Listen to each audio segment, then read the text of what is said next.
Hello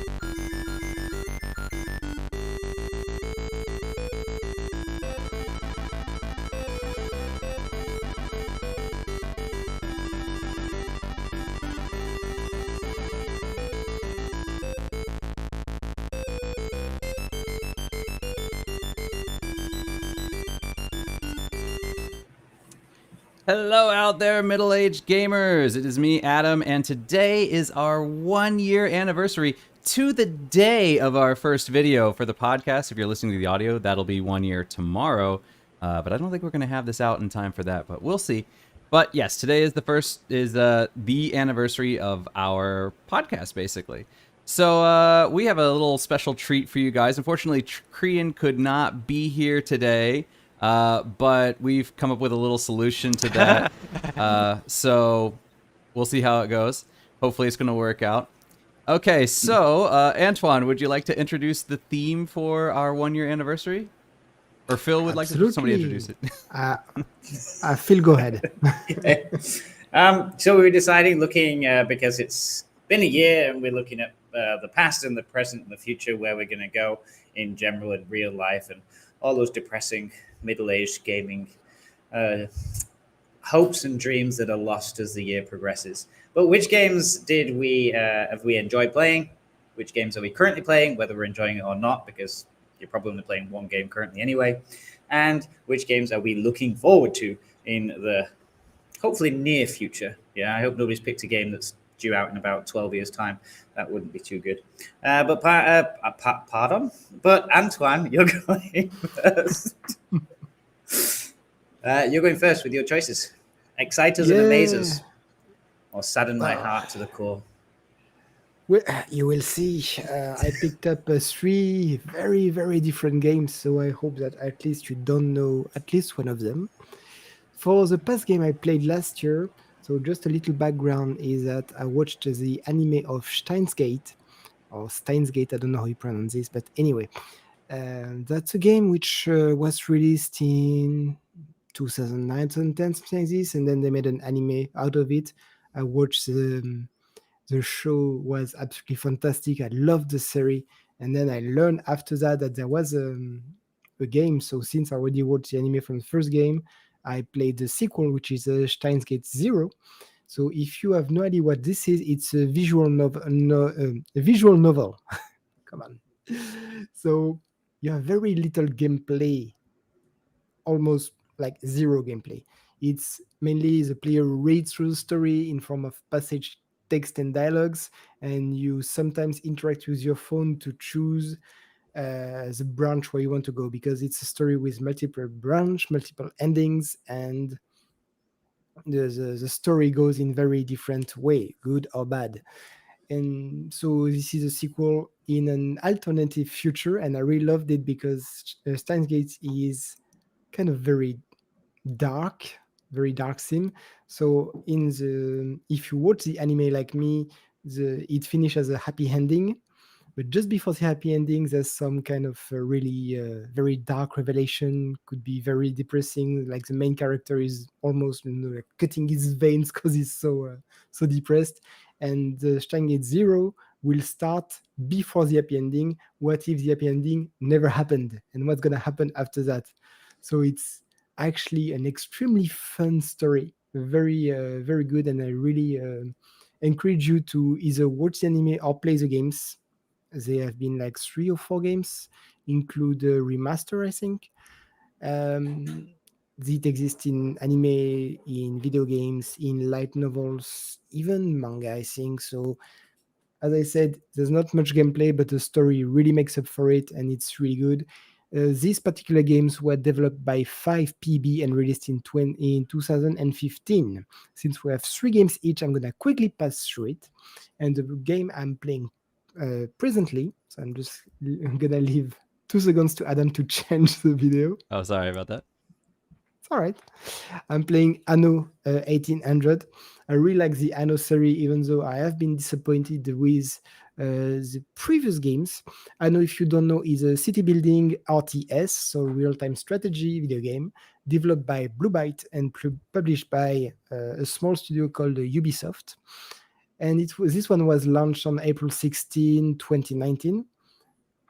It's a Ubisoft game, so bad point is you have tons of DLCs.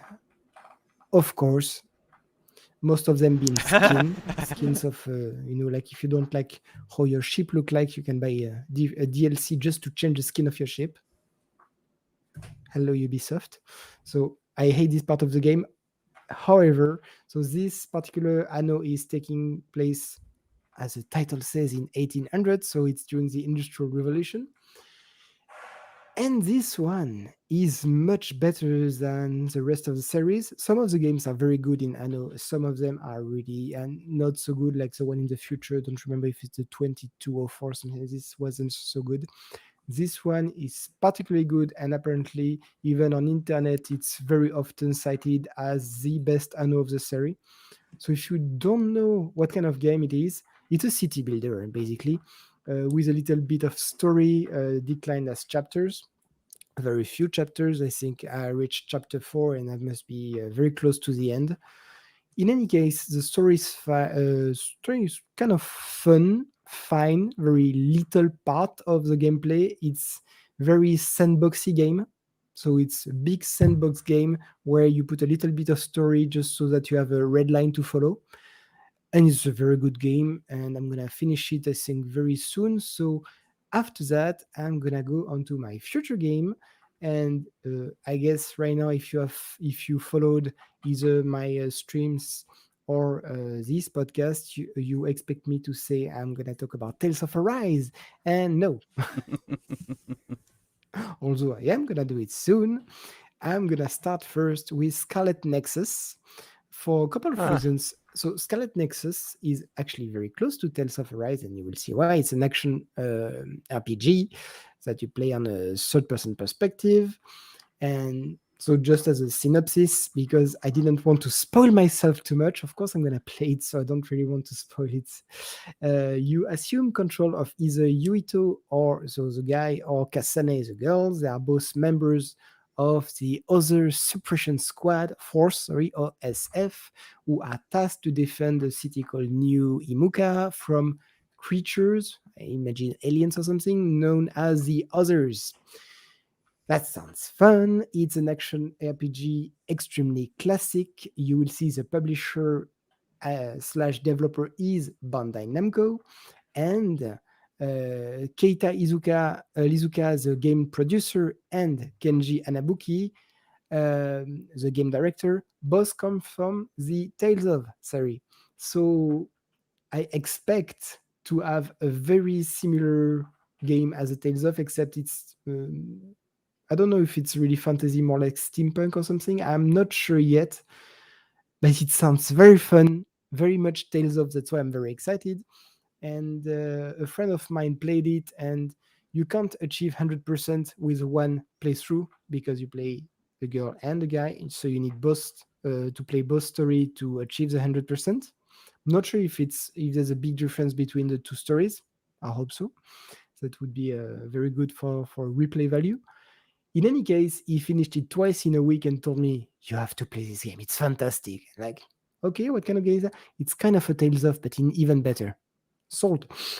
Where is it? It's on every platform, included Steam.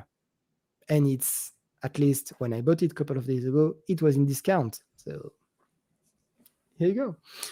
And that's for my stream. All right, very good. Steins Gate Zero. The present is Anno 1800. Both of games I really recommend. And the future game is Scarlet Nexus, which I really hope I will recommend. And from the feedback I had, I guess I will. And I don't know, maybe I'll do a little review or something if I really, really like it. All right. So your friend actually played Scarlet Nexus, the full game? I played the demo, but not the full game.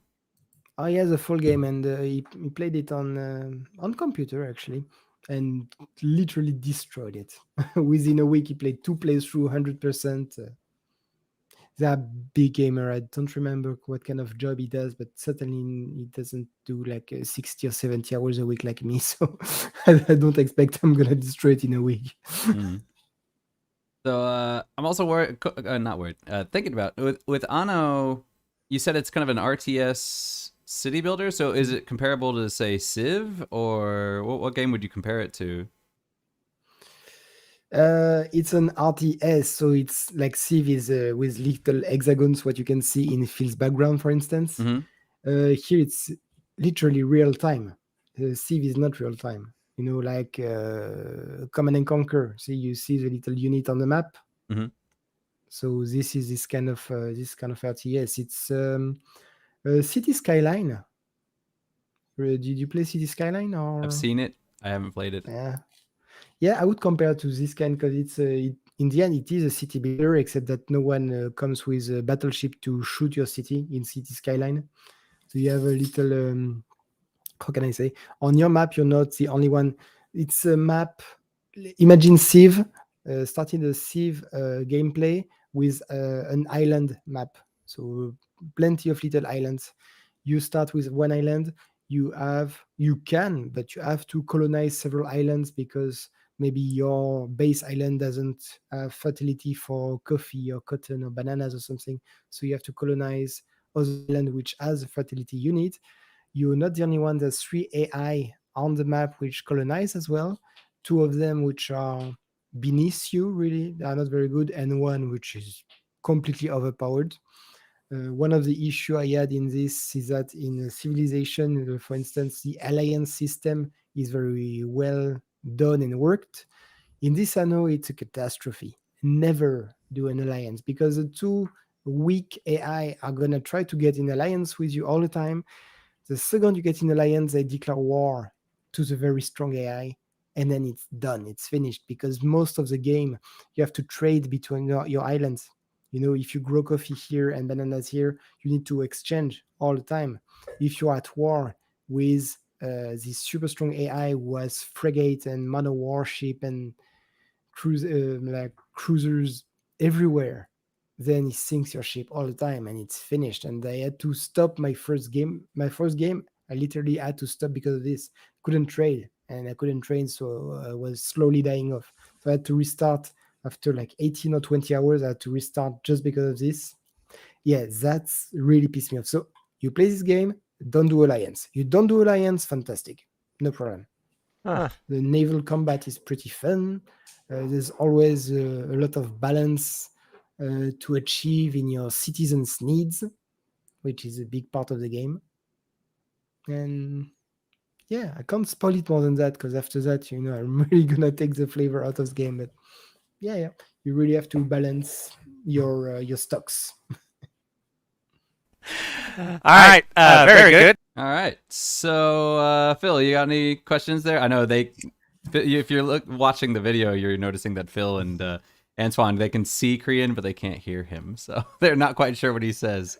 I did. No, I just heard him. Oh, you heard it? Okay, so they must have heard it through my headphones. Very good. Then. All right. Yeah. All right. I feel like this is the realm in which Antoine plays games, and this is the realm in which I play games. And there's like this big, huge chasm in the middle between where we shall never meet. But maybe I suppose Final Fantasy 14 just dotted right in the middle, just as an outlier for both of us. That's the middle of your Venn diagram. Yeah, the one game. That's good. We complement each other. So yeah, I can't really. I mean, Anno actually sounds like my type of game, but it's hard to say from the trailers because you don't really get a gameplay idea. So I mean, it would depend once you get into it, how the mechanics work. I'd say watch a YouTube video first to see a bit how the game. Maybe not this game, but maybe 1404. It's I think it's the best of the series after 1800. You can see a bit of how it works. Mechanics are similar. Of course, it improves on them, but the base mechanics are still the same. So just throwing out there, I presume 1800 is set in the year 1800 and 1440 is set in the year 1440. It's based on the 19th century. Oh, the 1440 is based in the 19th century. No, the 1800s, yeah, and the 1404 is based in the 15th century, yeah. Okay, so we're still getting forward. So next we'll have 806, and then we'll have 102. No, they have done 2070, which was okay. They have done 2200 something, which was bad, which is a future one, unfortunately, because it was very I was expecting something like Star Trek-like or something, and it was, not good. I Very want disappointing. something caveman level. Build a cave, go out, whack some rocks. Make some canoes. They might hear you, but I don't think they went very far. I don't know how. Minus 10,000. Could be Anyway, so Korean. Come on, you're disturbing us. God, you're so crazy, Crane. All right. But yeah, I think that's a good transition. I my finger kind of slipped on that one. I'm sorry. So anyway, but yeah. So let's move on to, I guess, Phil's videos then. Okay. All right. Okay. I tried to pick 3 things that I've not chosen before, and I don't think I've chosen any of these to review. But okay, good. I was starting to get a bit senile with which videos I've chosen, because you go through that decision process, and I'm like, this was an option, but then I end up not picking it. But yeah, 9 Parchments. I keep talking about 9 Parchments because this was our middle game from Diablo 3 to Trine with the misses. And actually, on the Switch, we got it super cheap. I said last week, we managed to pick it up for like 120 NT, which is like $4 or something crazy. And we end up messaging all the family and friends and loads of people. And I've gone through this game. I think I've probably completed about 12 times by now and unlocked pretty much everything, because it's a good game and it's got replayability, and it's a really good thing to get your friends in. You unlock a whole lot of different characters. And each wizard has different specialties, different spells. You've got like a selection of 6 spells, like lightning, fire, ice, death, life, and lightning. Good, I can remember them all. Pretty good. I think you said lightning and they all twice. Did I say lightning twice? You might not have. I don't know. Lightning, fire, water. Oh, steam. Steam. I forgot steam. Steam opposes lightning for some bizarre reason, because they all have like an opposing element. So life and death, obviously, and fire and water. And then they decided that obviously the opposite of lightning must be steam. Not stone. There we go. But it's pretty funky. As you go through, you unlock different characters. So there's like an owl, and he specializes in lightning. There's a cat that specializes in death. There's a female specializes in life. And they all kind of have these focus. And when you have unlocked them, there's then 3 additional alternate skins for these characters. And that changes your starting spells for your character. And as you level up throughout the storyline, there's like 9 boss areas. And when you kill that boss, you gain an extra spell. So you start with 3, and then each time you kill a boss, you progress. And it's random. Basically, when you kill the boss, it gives you 3 spell choices to pick from. So every game's completely different. You always end up completely different stuff. You can only be assured of what you start off with. You get character points. You set those character points in the different skills. There's 3 different trees. You can't fill them all up. And then there's like a prestige version. If you go and complete the game on hardcore level, as you complete the different missions, you get a gilded version of these characters, which then can go up to like level 60 instead of 40. And you can maybe complete 2 of the skill trees instead of 1. So I really enjoy it. It's quick, it's easy. It's you can play it online, play it with friends, couch play. You can mix the 2. You can play playing with a couch friend and a couple of friends online. And it's funky, it's fun, it's lighthearted, and it gets tough when you get to those harder levels, the hardcore version. If your entire party wipes, then back you go down to the beginning level. I think with most hardcore versions of that. But I really like the synergy. It comes automatically with friendly fire on, and there's no way of setting friendly fire off. The only thing you can do is you can change the friendly fire mode. So you can have friendly fire normal, Axis normal. You hit somebody, they take the damage. You can have friendly fire 50-50, and then all of a sudden your whole party dies horrifically from some miscast spell, or you have PvP damage entirely reflected back on the caster of the spell, apart from AoE damage. So again, you get completely different mixes when you get online and you play these games, because depending on that PvP setting depends. Not PvP, damage setting. Depending on those damage settings depends on how much you end up killing each other. So it is good. I do recommend it. I really recommend it. So that is what I played this year, and that is my highlight of the game of this year. Old game, but it's really good. Next, I'm going to go on to what I've been playing recently. The probably most recent game has been Vermintide II. I played a couple of levels with Robbie. This happened because Baldur's Gate I wasn't particularly enjoying. Dark Alliance, it was difficult to get people to play in the groups. The online match mode seemed to be broken. I must try it again just to see, because I feel like if they repaired that and you're not sitting waiting around for like 15 minutes to be connected to a game, maybe I would go back to that. Vermintide 2 seems to have retained its player base. It is very, very similar in a lot of how the mechanics work and the gameplay works, but it's just got that more brutal to it. It's more, I don't know, just how the camera, the violence, the aggression, and like say, because it's like an older game, there's more content, there's more levels. They've released lots of little expansions, and yeah, I mean, I was loving playing the who was I playing in this? The Archer. Waste Strider, I'm not sure, the elven character was by far my favorite, because you could do some decent range damage. They all have range damage, but I think that one has like the best skill sets for it. I think some of the others are pretty good, actually. Witch Hunt is pretty funky to play.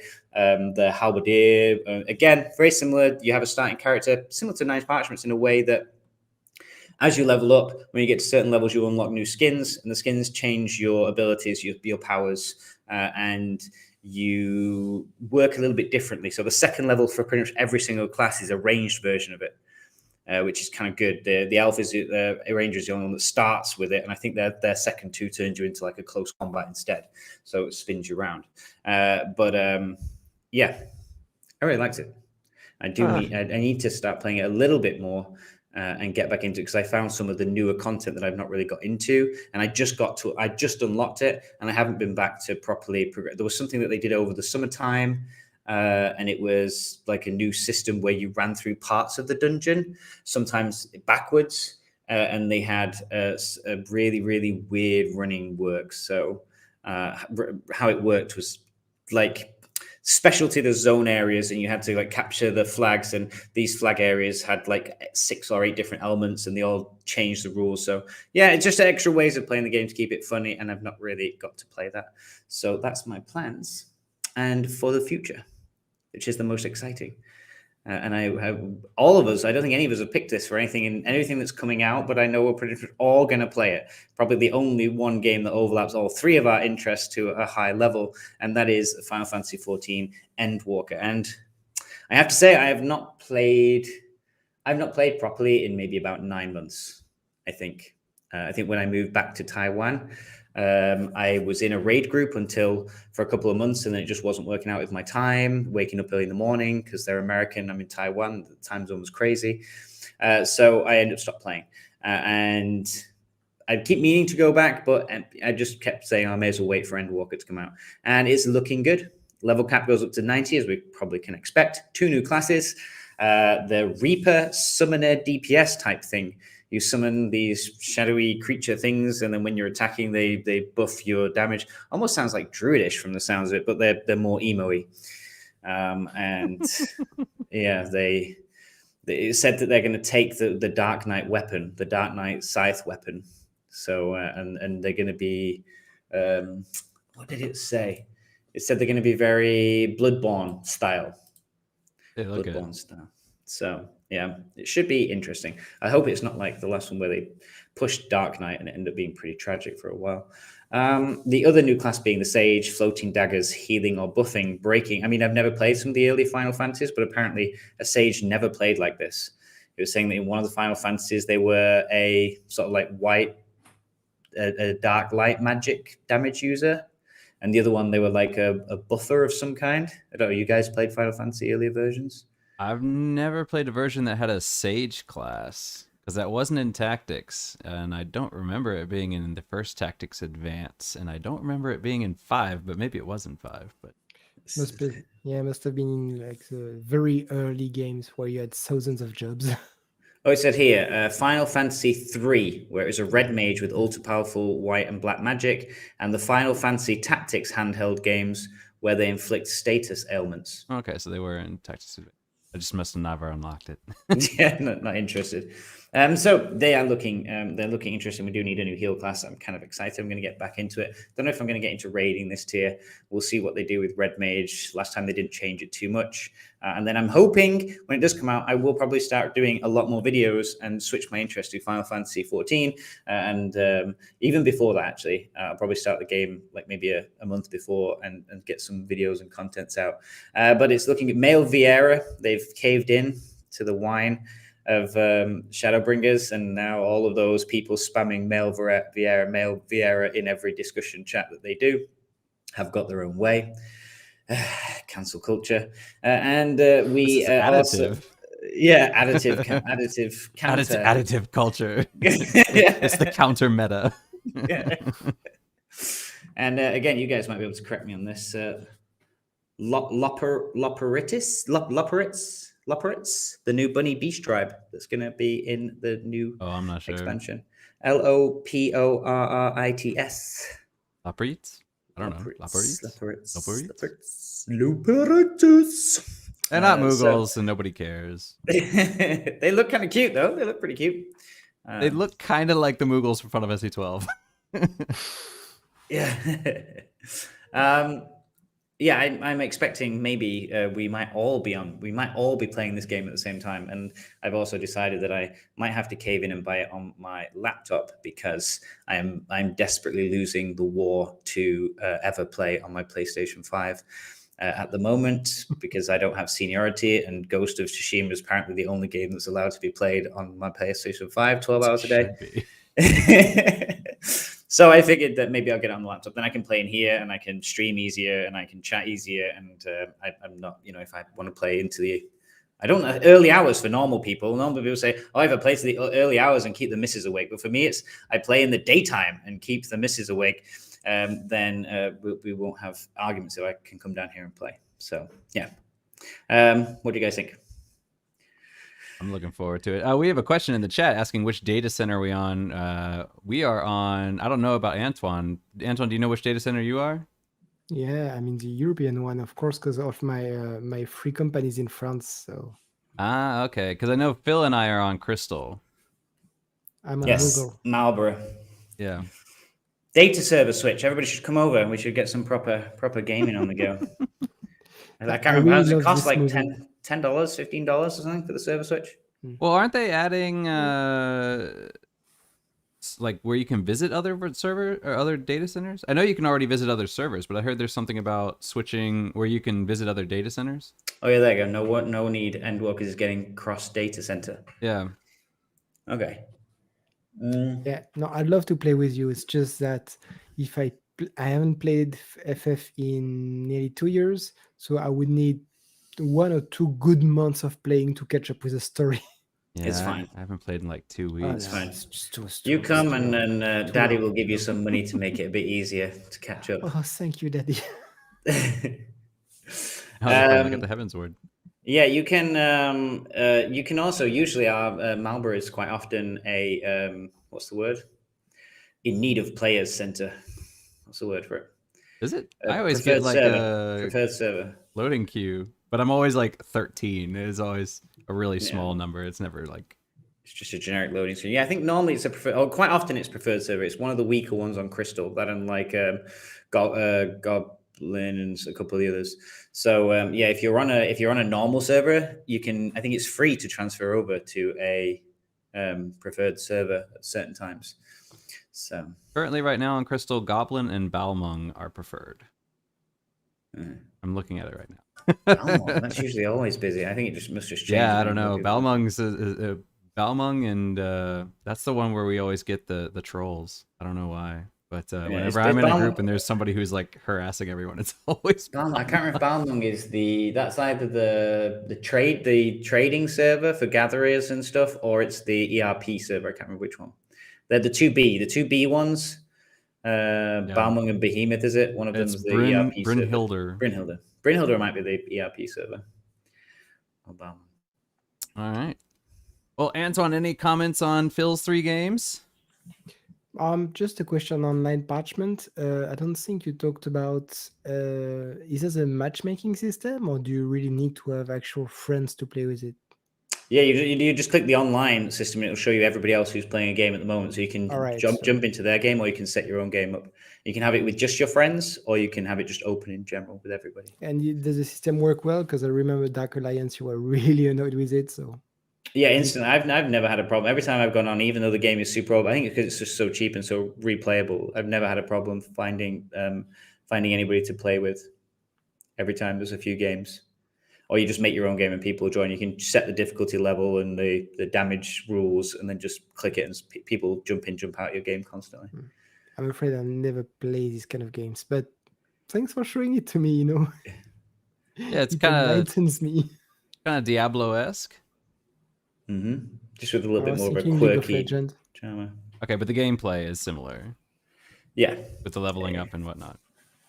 Okay. But and it's pretty funky how everything's really, really colorful. So you can really tell, like the yellow monsters, they take no damage from lightning spells.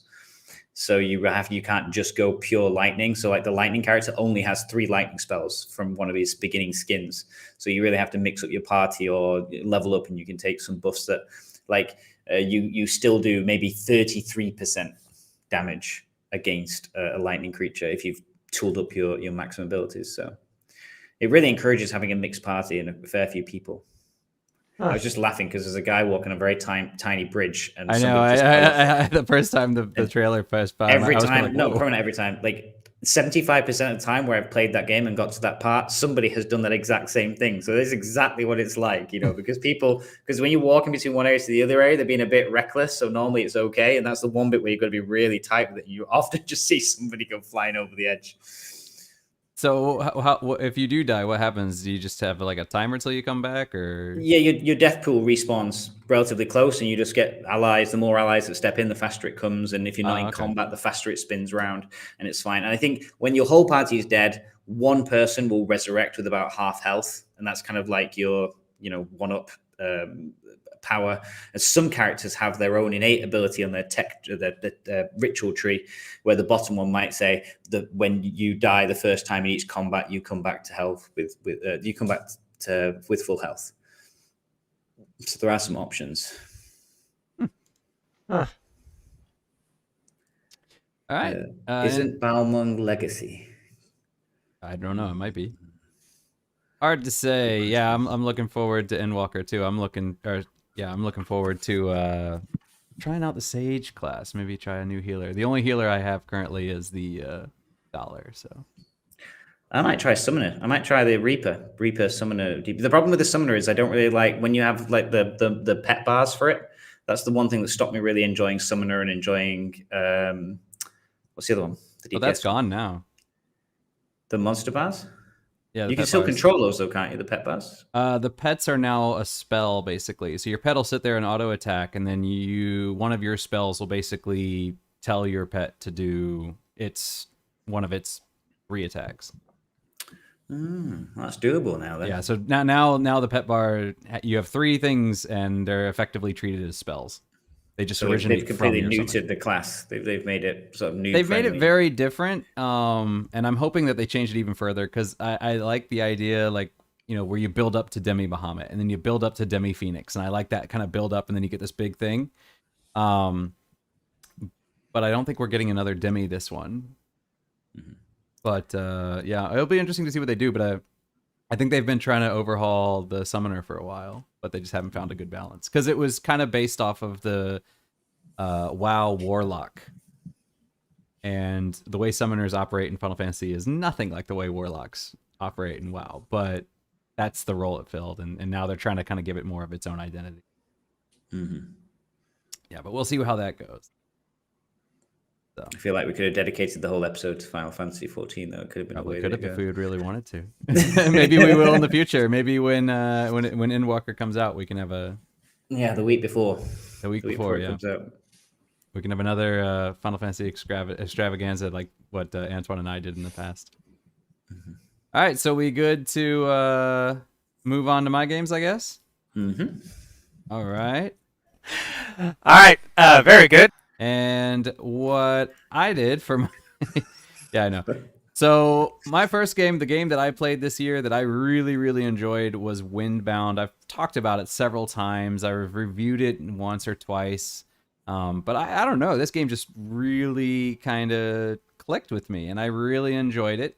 It was made by, let me get it up here. It was made by Five Live Studio and published by Deep Silver. It came out on August 28th last year. So it came out like just before we started podcasting. But it sat in my backlog for a little while, and then when I finally got to it, I really loved it. It was one of those games that I had a really hard time kind of putting down. But I had finished it.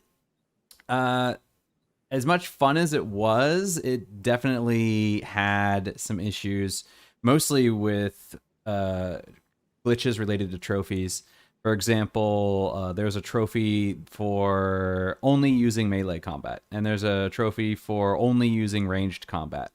But the thing is if you want to go for that trophy, you know, when you beat the game, you can get a new game plus. But if you want to get that trophy, you can't start on a new game plus. You have to start on a fresh game. And so I did that. But then the thing is you can't just start on a fresh game. There's some kind of glitch in it where you have to erase all your saves so that you don't have any saves in which you've used ranged combat, or you don't have any saves in which you've used melee combat. So just doing that and having to play through the game again was kind of tough. And also the thing was they added 3, they call them DLC, but they're actually patches because they weren't optional and they were all free. And so the first 2 were fine. The first one was, if I remember correctly, the first one was Halloween themed, or maybe the second one was Halloween themed, but one of them was Halloween themed where you can get some kind of witchy gear. You know, you can get like a magic broomstick as a spear, and you can get a witch hat that I think makes potions last longer or something like that. And you can get kind of a witch's robe, which on death you resurrect 1 time. So you can get those sort of things. And then on the other DLC, they added some kind of stealth type gear. So it made you could, when you were in stealth mode, you could actually go invisible to hide from monsters. They added the glider.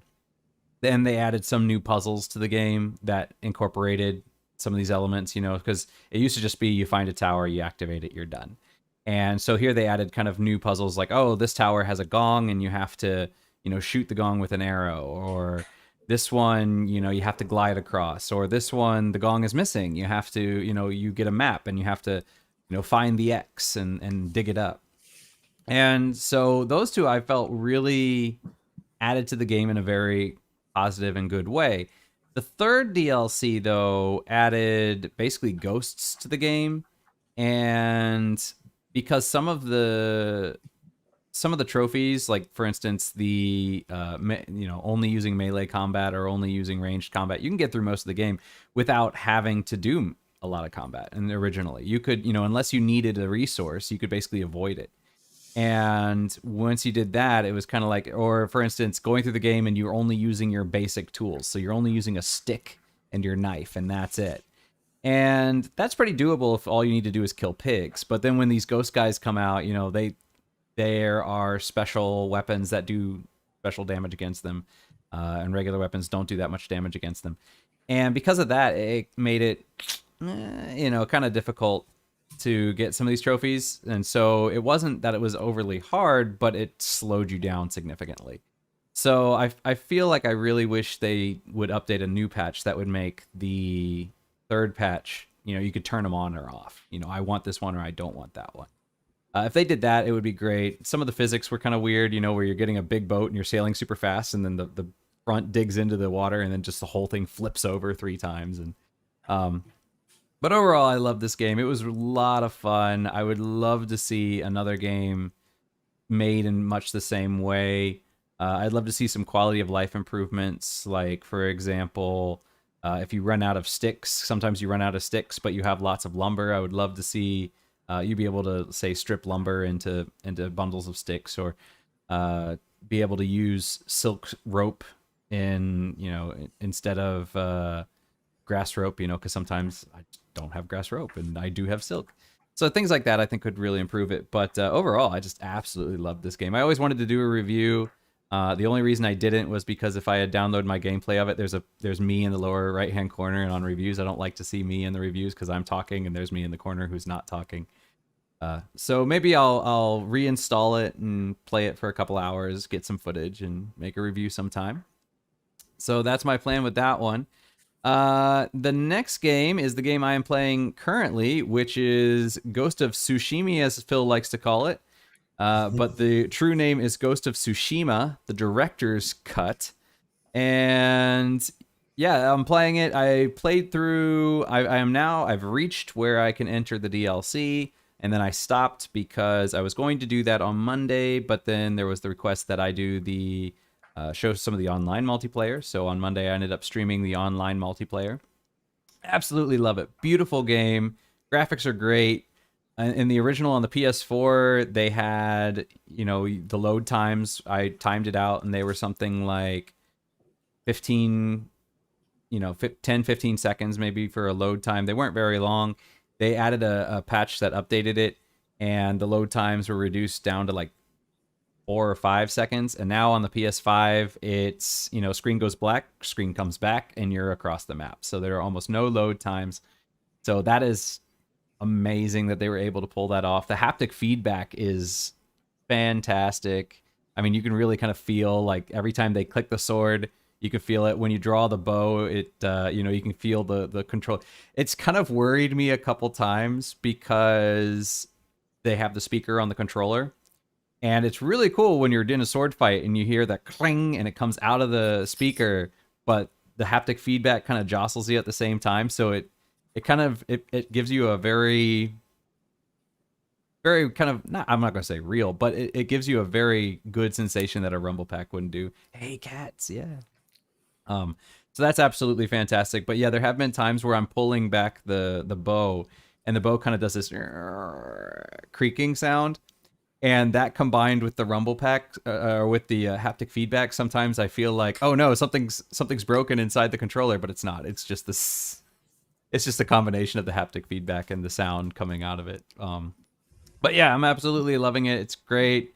They're adding Rivals mode, which is to Legends, which I think is kind of similar to Gambit in Destiny, where what you are is you basically have your team and their team, and you fight demons, and you want to defeat the demons faster than they do, and you can get currency for defeating things, and you can use those to kind of buy things to screw over the other team.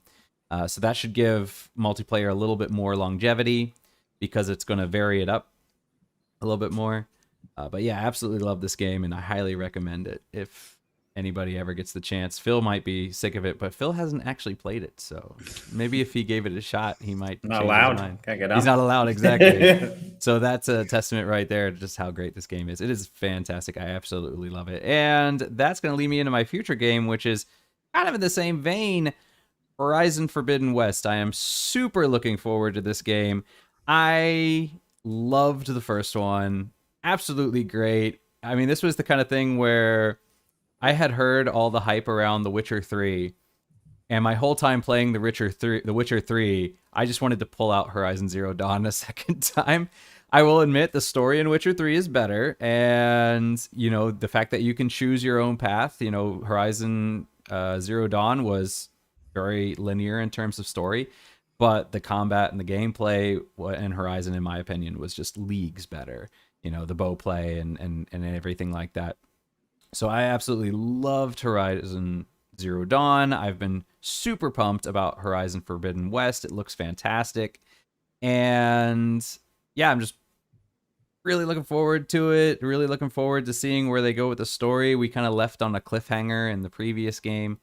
And yeah, and I have a PS5 now, so I'm going to be able to capitalize on all these beautiful, beautiful graphics and everything in 60 frames per second. So super pumped. It was supposed to come out this holiday season. Unfortunately, it's been delayed. However, it's been delayed to February 18th, which coincidentally is my birthday. So happy birthday to me. I already know what gift I will be getting myself. So, all right. So any comments here before we move into future things or news? This is totally the kind of games I would like to play, so I think it's not really Phil's cup of tea. Quite possibly. I don't know. Phil, did you ever play the original Horizon Zero Dawn? It's fantastic. And I disagree with you. I love Witcher, but I am absolutely head of heels for the story of Horizon. Like, if you read all the catalogs and all the story about the old world, I just love it really, really well. Oh no, I loved the story of It's Horizon Zero Dawn. the I was just story, saying that in Horizon Zero everything. Dawn, it's kind of linear. You don't have a lot of choices, whereas in Witcher, you could kind of, which I didn't feel the choices were that significant anyway. But I guess I'm not gonna put Forbidden West on PS4, which is they killing me are. because they are. It's on Are you PS4. sure? Mm-hmm. No, yeah, the original, but Forbidden Forbidden West as West, well? they said it's supposed to be cross-gen. I think. Pretty sure. Oh, I'd love, because I don't want to buy a PS5 just for that, but Yep, PS4, PS5. Yep. oh, It's gonna be cross-gen. fantastic. Because I absolutely, the only thing I didn't like about Horizon was the DLC, which was in this, like Tibet kind of like massive snow, and it was released in Canada in the middle of winter. So when I saw, like Aloy like this in the snow, I'm like, yeah, I know what you're talking about. Just need to get out for that. I don't need to sit in a video game. That's the only problem I had with this. So that's why Oh I no. didn't enjoy that part as much.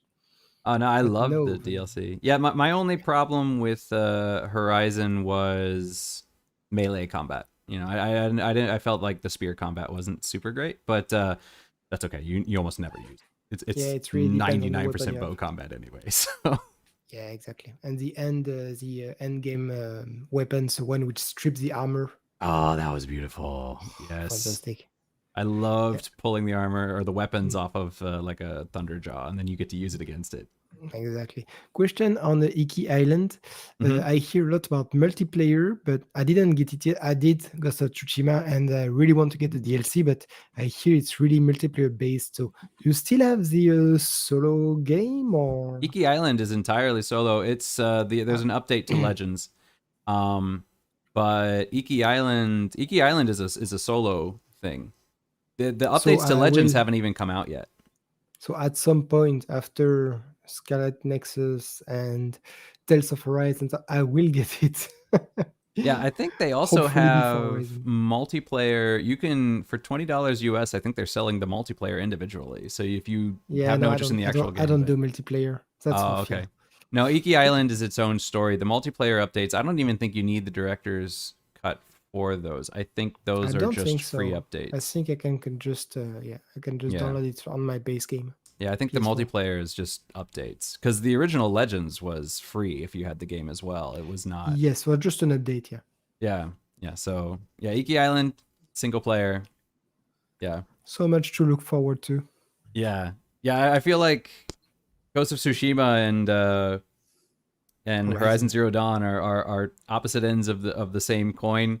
The two games feel so much alike, but I mean, I feel like Horizon Zero Dawn just did ranged combat amazingly well, whereas Ghost of Tsushima just does melee combat amazingly Absolutely. well. So Yeah, yeah, I totally agree with you on that. Yeah. So all right, well, I searched for Horizon Forbidden West, and the first thing I noticed was there's a new God of War Ragnarok coming out next year, so that's exciting. yes. That was the best thing about that game. It's told me that there's another God of War coming out. Super happy. I never played God of War. God of What? War. Never Really? played. Yeah, I've played the I know first that, but never played. two. I haven't played after that. So I played the third one, and then the missus saw me playing it, and then she decided to play it, and then she played the. I've not played the new one yet, the Ragnarok. Ragnarok's the new one. What's the last one? the last one was just God of War. Just God of War. I think like three of them It was were like a called God of reboot. War. I think, or something. The first one was God of War. I think the last one was just recently was just called God of War. So did she Creative walk in name. at the right moment or the right moment? Well, that's the thing. That's why she decided to play it, because she walked that's past and why. saw me. Yeah, she saw me doing the Mini game. the special time in God of War. Is it 2 or 3, whichever one, where you're pleasuring for services to complete the mission? And she was like, "Oh!" And then the next thing I know, she was playing it. So there we go. There you go. Got to keep her, Phil. All right. Well, if we have no more comments there, you guys want some news, or do you want to talk about the future of where we're thinking about going with the podcast? Your choice. It's you. I mean, we've kind of talked about the future of the podcast in the past, and I don't really know if we have anything more to say. Do we really? I mean, well, what are your Antoine? What are your and Phil's kind of plans for moving forward? Moving forward, like if you have been watching my streams, you see that I have a lot of troubles with sound and everything. So I think I'm gonna move out of streaming and do some videos. And good thing you talk about Horizon Zero Dawn. I'm gonna do videos based on the lore of Horizon Zero Dawn. Huh. And hopefully I will do the same for Forbidden West because I really love the story, which I love way more than the actual gameplay, although the gameplay was great. So I just want to talk about the story in my own special way. And I am having so much trouble with the actual video part. The script is in French, by the way. I'm doing it in French and in English because I just don't know which is the one which would be most popular. So I'm going to do both. And on the first episode, I would love to see if you can watch both videos with, the subtitles in the other language, and tell me which one you prefer. Do you prefer in original French with English subtitles, in English with my crappy accent, or I write the script, give it to the English native speakers, and they relay the story for you, which I think would be, like much more pleasing to your ears. No problem. So yeah, I want to have your comments on it. To see Yeah, I where don't we are mind. going. Yeah, so we're gonna do a pilot episode basically, which is gonna set off the tracks for the rest of the series because I really want to do these lore stories. All right. Very good. Yeah. So Perfect. yeah, you're very good. We've not had one of his oh no! I looked. I couldn't find one. Unfortunately, I have this one, Oh my God, that is a wound to my heart. but but I couldn't find. Like, oh no! I couldn't find one of those. I don't know why. We miss you, Korean. Come back. Yeah. I was You going to actually say, just hit actually, the well, nail now on the head there. gameplays, one of my videos that I posted recently, I think it was, it's called "Oh My God, Multi Warlord Matches," has a French guy in it actually, and we were discussing. Remy. Remy, yeah, Scar. Yeah, interesting. Maybe I'll have to send you contact details, find out if you play a similar game, and you can talk, do a French, whatever you do, blah blah blah, oh, whatever. You sound like Flight of the Conchords there. We Yeah. ho ho. Yeah. Ooh la la. Yeah, I mean, I don't know if people have been watching. I've been releasing a lot of videos, but I was really struggling to find time to do the streaming and decided rather than focus on that and struggling to play games that I was really wanting to stream and being interested in having stuff to talk about, that I would switch over to making shorter videos for YouTube, so I've been spamming at the moment for Warhammer Chaos and Conquest. That's going to slightly change once I've got a good background of videos out there. I'm going to be looking at changing into other games. Final Fantasy 14 is high on that list. Might be next. So expect like, top 10 characters' favorite moments that somebody dies. People I wish never would come back to life. Usual videos you'd expect from my top 10 lists. Sounds great. All right. Yeah, and I'm just going to basically continue doing what I'm with the streaming, and I'll try to do more reviews. So I found a new way that I can record my video while I am streaming, and I can record it without me, and then I can stream with me. So now that I figured that out, I'm going to try to capitalize on that, and then I can come up with some footage and use that for reviews, similar to what I did with the Hunter Legacy. Hunter's Arena Legends. Hunter's Region Legends. You can see how much I love that game. It's actually a lot of fun. I will admit. I gave it kind of a bad rap, Bad but review, yeah, very bad review. yeah. Well, that's the thing, is I got it for free. So for free, I loved it, but I would have never bought it as a free game. I like it. If it was like League of Legends and it was free, I would highly recommend it. But the fact that you have to pay for it unless you got it, for free on PlayStation Plus by luck, it's just it's a free game because especially with they have like the microtransactions and stuff like that. Yeah, and with so many great games you have at the moment, why would you punish yourself? It's true. Well, it's not a punishment. I did thoroughly enjoy it. But to be honest, if I had to choose between it and Apex, I probably would actually go with Apex. So, yeah. But yeah, so we got a few minutes left, so we can go over some news. All right, let me find where I put that news thing. Can't find it now. Okay. So the new PS5 is a little lighter. And that is a play on words because in two ways. So the first way is they released a new PS5 model that is like the 1.1 versus the 1.0. It is about, I think they said 0.6 pounds lighter or something like that. It's a little bit lighter, just a small bit. And the other change that they made was in the base plate. On the original model, you have to use a screwdriver to screw it in. This one has a thumb screw, so it's got like a little plastic piece where you can screw it in with your finger. You don't need a screwdriver to screw in the base plate. Those are the only two differences. Now, the reason it is lighter is because they've stripped down the heatsink. And because they're using a different heatsink, it actually runs 3 to 5 degrees Celsius hotter than the original PS5 model. So a lot of people have been giving it a lot of flack for that, for running hotter, because, they're like, oh, it's running hotter. That means it's not going to run as well. Well, initial tests show that basically it runs exactly as well as the original PS5. So if you do get the newer model, it will run a little bit hotter, 3 to 5 degrees Celsius, but it will be, performing at basically the same performance. The fan has been updated to compensate for the smaller heatsink. And for what it's worth, it's kind of funny that I've seen a lot of Xbox people giving the new PlayStation a lot of crap because it's running hotter when the original PlayStation ran something like 15 degrees cooler than the Xbox X series. So the fact that this one is running 3 to 5 degrees hotter than the original PS5 still puts it cooler than that. So it is hotter, but it's perfectly within the range of acceptable heat. So yes, it is a little bit lighter in both. It is a little lighter, I should say, in both the fact that it produces heat and the actual weight. So that is, sorry, I couldn't resist the pun there.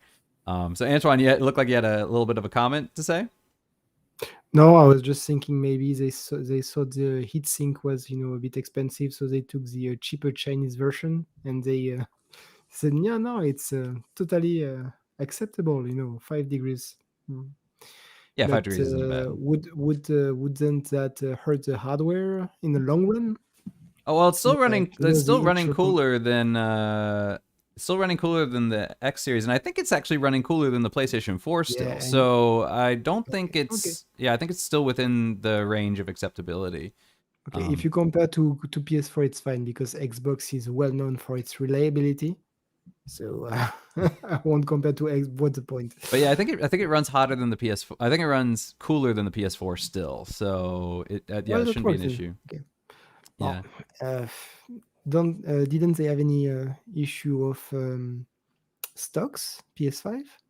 They did, and it's yeah. But the thing was that part of the stock shortage is because of the microprocessor. Yeah, I guess. Yeah, the chips that there's a chip shortage, and that was what was causing it. So that shouldn't have to do with the heatsink. So I'm not quite sure why the change. But Yeah, for whatever exactly. reason, they made the change in the heatsink. It's a little bit lighter, and yeah, they changed up the fan to help alleviate that. So I don't know. And that's the thing too is they say that the exhaust is 3 to 5 degrees hotter. Nobody's tested the CPU yet, so we don't know if the CPU is actually running hotter or if it's because it's exhausting hotter, it's actually pulling more heat off of it.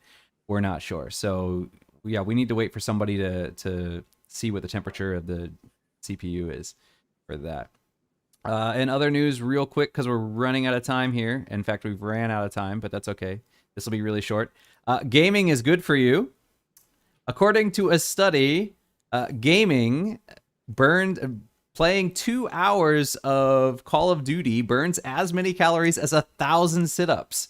or roughly 400 calories, which is about 2 Big Macs. So if you play an intensive, now this has to be an intensive game where you're like, really into it, but it burns about the equivalent of 2 Big Macs, which I was very surprised by, not by the number of calories that gaming burns, but I was more surprised by how few calories sit-ups burn, apparently. Because I would have thought sit-ups would have burned more than that, but no, apparently 1,000 sit-ups only burns 2 Big Macs worth of calories. Apparently, nerd rage is healthy, apparently. When you get mad and you get into it, the thing is you have to keep your heart rate up, so it has to be, if you're playing casual gaming, it doesn't work. It has to be the kind of game where your heart rate's up, which is probably, on the one hand, you're burning more calories, but in other ways, you're probably causing a lot of stress, and yeah, I don't know if it's actually healthy in the long run. Very healthy. This was released. This was a scientific study. However, it should be noted that this scientific study was conducted by a company that runs an e-gaming group thing. So there might have been a slight scientific bias in this. So take everything you learn with a grain of salt. Obviously, gaming is not going to replace going outside and walking around in a circle for 2 hours or whatever. Unless it's Pokemon Go. Unless it's Pokemon Go, which, yep, that's true. Okay, so maybe they were testing Pokemon Go players and then just said it was Call of Duty. Who knows? Maybe that's what it was. Just think of all that exercise and calories that the Chinese children are going to miss out on now with only their 1 hour on Fridays now and they're limited to Saturdays. 3 hours a week. They are not allowed to game Monday to Friday at all, and they are only allowed, I think, I lost 20 kg playing Pokemon Go. See, there you go, 20 kg. That's more than a baby's worth of weight. So that's like 2 or 3 more. babies.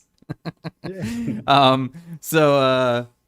But yeah, all those poor Chinese children are now limited to 3 hours a week. Have you seen it's a set hours as well? It's between like 8 and 9 p.m. It's 8 and 9 p.m. exactly. It's 8 and 9 9 p.m. on Saturday. Busy gaming time. Yeah, and 8 and 9 p.m. on Sunday, and then I think maybe there's or something like that. So yeah, if you're under 18, you are limited by law to 3 gaming hours a week, and it's only on weekends, and it's only within set hours. But we're not going to get too political on that because we did that. How 2 rubbish weeks is that? ago. You're playing a game and you're just right near the end of the level, and it's like, oh no, your time is up. Yeah, I don't know how it's going to be enforced because it's for children. It's not for adults. So how are they going to know that a child's playing and not an adult is playing unless they have some guy knocking down on your door at like 9 o'clock, like, hey, is your kid in bed? All right, but yeah, they're Because cutting down he's the a cram school. cowboy. Yeah, and it's They're policed by cowboys, apparently. I don't know. Yeah, I'm not gonna do the Chinese accent. That's yeah, that could be troublesome. So speaking of That would be troublesome, perfect, bro. Oh no! I don't have that, but I do have this. Get money. Maybe it's like the Indian person. Indian people like to make money. That sounds a little bit racist, but I'm sorry. I'm Indian. I get to say it. Oh, that's the closest I got there. But yeah, and then finally, the last piece of news on Steam, there is a developer who has come out and said that they are basically quitting game development because they were releasing these kind of micro games that you can finish within an hour or so. And this was a short game. And what people in Steam were doing is they were playing the game. They were giving it high reviews. And because the game could be beaten in about an hour, they were refunding it for their full refund. The game was, I think, $10. So you were paying about $10 for an hour-long game, which is kind of comparable to a movie ticket, I guess, in a way. But yeah, so people are playing it for an hour, beating it, and then they're like, give me my money back. And this developer said, screw it, I'm not going to do it anymore. And there's been quite a few mixed reactions. Some people are saying that maybe they should tie refunds in with achievements. So, if you reach a certain achievement or something like that, you can't refund anymore. But of course, that could be problematic because people can just say, hey, that first achievement, now you can't refund it. And that first achievement is enter the game, right? So doing that isn't a good solution. Yeah, they're not quite sure what they're going to do, but it's unfortunate. And of course, there are people on the other side who say, hey, you know what? As a developer, maybe you should make a game that's a little longer than an hour, and then not charge $10 for it. So, yeah, I don't know. You guys got any opinions on that or? No. Not especially. I do recall some very short games, very sweet and very nice, on DS, which were more than $10 and still very short. It's really bad manner to refund, but that's the loophole of the system, so Yeah, they can do that, and it's just not respectful to the editor, and of course they will stop. They don't make money and they don't meet hands. Of course they will stop, so that's just killing the poor editor. And yeah, I guess they could go, I think it's 3 hours at least before if you play at least 3 hours, then you can 2, I refund. think it's 2 hours or 14 days. It's yeah. Then I guess they need to go over 2 hours, which might affect the quality of their work, which is a shame, but that's the only thing they can do. Yeah, I finished Donut County in I think 3 hours. But I wouldn't have refunded that. It's great. Yeah, I think part of it, I think it's kind of, there's an argument on both sides. On the one hand, people, come on, don't abuse the system. But on the other hand, it is hard to regulate. Yeah, so I don't know. If you really need $10 that bad, play demos that are free. There's plenty of free games out there, by the way. You can play free games. So yeah, on Epic every day. Yeah. Not Epic. Epic Source, yeah. Yeah, so yeah, I don't know. And then I don't know. Yeah, I don't obviously have all the details. It got good reviews for the people that did review it. But yeah, who knows? Maybe people thought, hey, this is a great game, but I was actually expecting it to be longer. I'm kind of disappointed here. So maybe they thought the gameplay was good, but the length was too short. Hard to say. But yeah, so that is it for today. We are done. And thank you all for coming. Next week, we haven't quite decided on our theme yet, but we will have one obviously ready for you. Korean should be returning soon. I don't think next week. I think it's either the end of this coming month, the end of September, or maybe early November. Hopefully, though, sooner rather than later, he will be returning, and then I won't have to use sound clips or pictures that I drew a year ago. So to fill him in. We will not be doing this again next week for Korean, but this being the 1 year anniversary, we needed him to be here. So thank you for joining us, Korean. No problem. And yeah. So before we go, thank you all for watching. As I just said, make sure you subscribe to YouTube or Facebook. Make sure you click the bell so that you can get notified. Make sure that you try to watch the live show if you can, because we do edit some things sometimes, and obviously when we do that, you're gonna miss out on some stuff. So yeah, that's all I have to say for today. Antoine and Phil, any last comments? Bye. Nothing, just Phil's ready to go to sleep. He's been up all night, and he's No, ready I'm to a go screening test. I've got my COVID screening test. Oh yeah, he's got his COVID screening test to look forward to. Wow, I can still feel it in my nose just thinking about it, and that was 2 weeks ago. All right, so yeah. All right, then, with that, we're going to bid you adieu. Did I say that correctly, Antoine? Adieu. Yes. All right, very Adieu. good. Adieu. Adieu. Right. That's cute. You can say it like this, yeah. Oh, that's cute. Thank you. Thank you very much. I did it in a cute way. Thank you. All right, well, with that, guys, we will see you all again later. Bye-bye, and have a lovely day. Bye-bye. Au revoir.